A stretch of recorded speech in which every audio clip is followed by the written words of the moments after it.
नमस्कार विद्यार्थी मित्रांनो, आज आपण बघणार आहोत कोऑर्डिनेशन कंपाउंड मधील double salt. What is double salt? तर डबल सॉल्ट म्हणजे काय?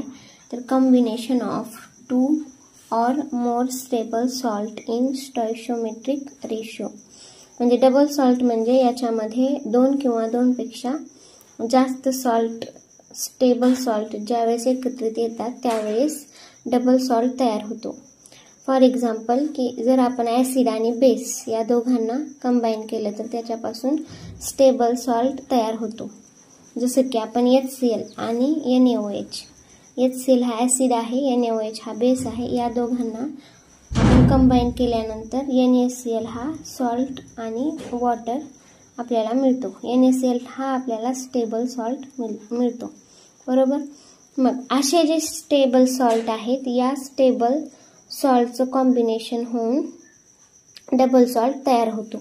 मग डबल सॉल्टमध्ये एक्झाम्पल आहे कार्नालाइट.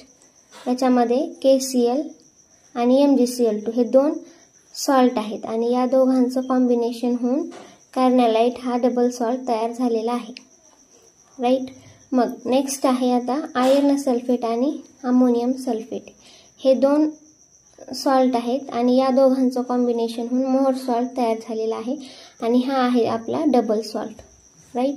म्हणजे दोन सॉल्ट या ठिकाणी कंबाईन झाले, कॉम्बिनेशन झालं आणि त्याच्यापासून काय तयार झालेलं आहे? Double salt.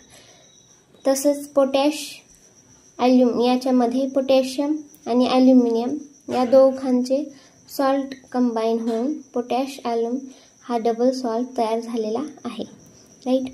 म्हणजे हे जे डबल सॉल्ट आहे, या डबल सॉल्टचं आपण कंप्लीट डिसोसिएशन करू शकतो किंवा आयोनायझेशन करू शकतो. म्हणजेच काय, ज्यावेळेस या डबल सॉल्टचं आपण आयोनायझेशन करू त्यावेळेस काय, आयर्न सल्फेटमध्ये Fe+2 आणि SO4-2 तयार झालं आणि NH4+ आणि SO4-2 तयार झालेला आहे. म्हणजे या ठिकाणी कंप्लीट डिसोसिएशन आणि आयोनायझेशन झालेलं आहे. म्हणजेच डबल सॉल्टचं आपण कंप्लीट आयोनायझेशन करू शकतो. मग डबल सॉल्ट म्हणजे काय? कॉम्बिनेशन ऑफ टू और मोर स्टेबल सॉल्ट. म्हणजे याच्यामध्ये दोन किंवा दोनपेक्षा जास्त स्टेबल सॉल्टचं कॉम्बिनेशन करून आपण काय तयार करतो? डबल सॉल्ट तयार करतो, राईट. डबल म्हणजे दोन, असं जरी लक्षात ठेवलं तरी चालतं. म्हणजे एकापेक्षा जास्त. सॉल्ट म्हणजे काय? सॉल्ट, स्टेबल सॉल्ट कंबाईन करायचे आणि त्याच्यापासून काय तयार होतो?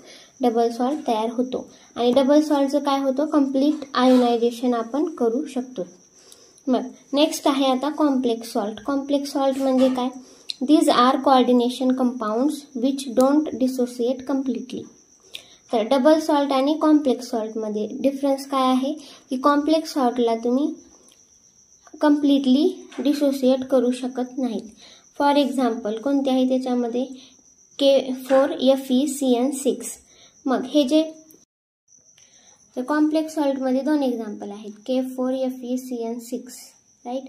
याच्यामध्ये जे पोटॅशियम आहे ते 4K+ आयोनायझेशन स्पेअर तयार करतात आणि FeCN6-4 हे काय तयार करतात? हे तयार करतात कोऑर्डिनेशन स्पेअर. नेक्स्ट एक्झाम्पल आहे NiCO4. तर याच्यामध्ये फक्त काय आहे? Coordination spare. याच्यामध्ये आयोनायझेशन स्पेअर आहे का? नाही. म्हणजेच कॉम्प्लेक्स सॉल्टला आपण कम्प्लिटली डिसोसिएट करू शकत नाहीत. हे त्याचे दोन एक्झाम्पल आहेत, ओके. तर डबल सॉल्ट आणि कॉम्प्लेक्स सॉल्ट या दोघांमधला डिफरन्स काय आहे? तर डबल सॉल्टला तुम्ही कम्प्लीट डिसोसिएट करू शकतात, कॉम्प्लेक्स सॉल्टला कम्प्लिटली डिसोसिएट करू शकत नाहीत. आणि डबल सॉल्ट हा कशापासून बनलेला आहे? तर डबल सॉल्ट हा दोन स्टेबल किंवा दोनपेक्षा जास्त स्टेबल सॉल्टचं कॉम्बिनेशन म्हणजेच काय आहे? डबल सॉल्ट आपण त्याला म्हणू शकतो. नेक्स्ट आहे कॉम्प्लेक्स सॉल्ट. तर कॉम्प्लेक्स सॉल्ट म्हणजेच काय? हा कॉम्प्लेक्स सॉल्ट म्हणजे कोऑर्डिनेशन कंपाऊंडच आहेत पण त्यांना तुम्ही डिसोसिएट करू शकत नाहीत. म्हणजे नॉट कम्प्लिटली डिसोसिएट करू शकत नाहीत. तर अशा प्रकारे आज आपण आपल्या आजच्या व्हिडिओमध्ये डबल सॉल्ट आणि कॉम्प्लेक्स सॉल्ट याविषयी माहिती घेतलेली आहे. थँक्यू.